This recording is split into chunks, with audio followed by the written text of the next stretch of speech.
All right, so I keep getting a lot of comments about how NFTs are just JPEGs, that why would you ever pay for them? You can just take a screenshot and you can have it forever for free. So I'm going to kind of debunk that and explain why NFTs hold value. And essentially, it breaks down into yes, a lot of it is they hold value because people say they have value. That's true for a lot of things. Playing cards are only valuable because people say they have value. Not all of them are worth the same amount. For example, Michael Jordan rookie card is going to be a lot more valuable than some random player that nobody even remembers their name of. So they're going to be valued completely different.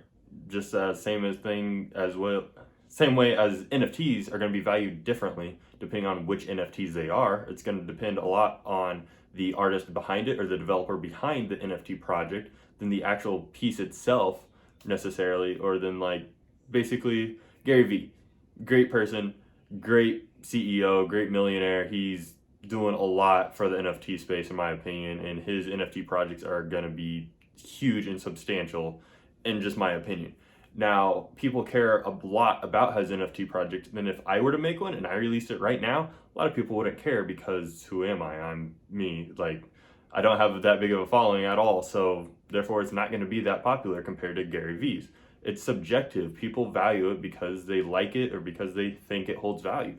It's like that is true to some extent. But at the same time, taking a screenshot of it isn't going to be any valuable. Just because you take a screenshot of it doesn't mean you have anything. Whereas, for example, with Gary Vee's NFT project, if you actually own one of his V friends, you can use it as a ticket to his VCon conference. And it's a 3-year conference that basically each one is that you can use one NFT to go 3 different times to this conference once a year for the next 3 years. And there's a lot of other utility than just that behind it, but that's kind of the big one that people know about a lot. So, and a lot of NFT projects have utility behind their projects like this. For example, the Wuxi World Collection that I own 3 Wuxis.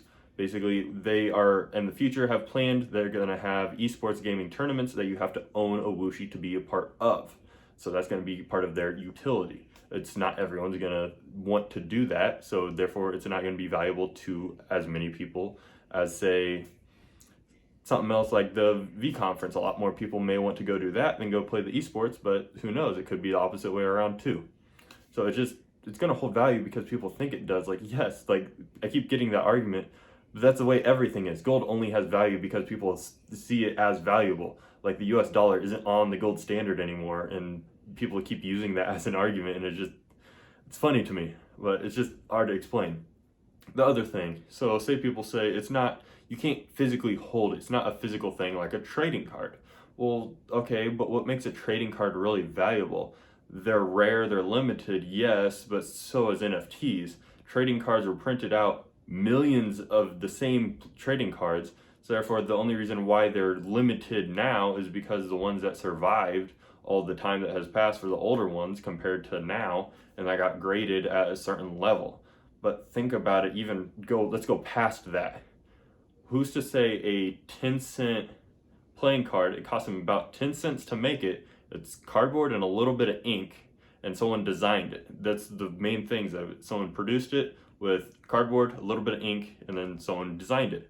Well, now you're taking out that 10 cents worth of material that they used to produce it, and now someone is just designing it. So you still have that one thing the same. The only difference is you're not using a few cents worth of material, and now it's all digital. So there really isn't that much of a difference. It's just you physically can't touch it. But a lot of NFTs actually have a physical part of them. For example, there's NFTs that are actually basically a copy of a actual painting that they made, that the artist would have made, and they'll ship you the painting when you buy the NFT, so it even has that associated with it in some cases. So to me, NFTs, they're going to be a huge part of everyone's life in a few years, anywhere between 2 years at the earliest. I don't think it's going to be that early, but it's possible, who knows. Anywhere from 2 years to like 15 years in the future, it's going to be a huge part of everybody's life. In all reality, it probably won't be called NFTs just because, in my opinion, it's kind of a weird name to call it. Non-fungible tokens, like, okay, what is it? That doesn't tell us anything about it, but it's a digital asset, and they're going to be around like that in that form for a very long time. If you've basically already seen it with skins in video games. Or like, what would someone pay to have the blue check mark on Twitter or Instagram to be verified and have their account be verified? It's like people would pay for that. And to me, it's just NFTs are going to be around for a very long time, and just there's so much misconception in it, and people are just so scared of it. People were scared of the internet when it first came out too, and they're saying, "Oh, it's just a fad." That's what they're saying about NFTs now. It's not just a fad though. It's like it's going to be here for a very long time. It's frustrating because I see all these people missing out on this because they're just blowing it off and saying it's not good, it's not a good technology, it's not going to stick around or anything like that. In all reality, it will, and it's going to be a huge part of your life, whether you like it or not. Like, I'm sorry, it's here to stay because of the technology is so good and so advanced. It's just going to become a part of our everyday lives. With that being said, that's kind of just my 2 cents on it, why NFTs are great and amazing, and kind of just had to go on this little rant. So I want to thank everyone that has commented, liked, and subscribed. It really means a lot. It really helps my channel grow. Make sure you give a subscribe if you want to see more like this, and I try to post videos every single day. So thanks for watching.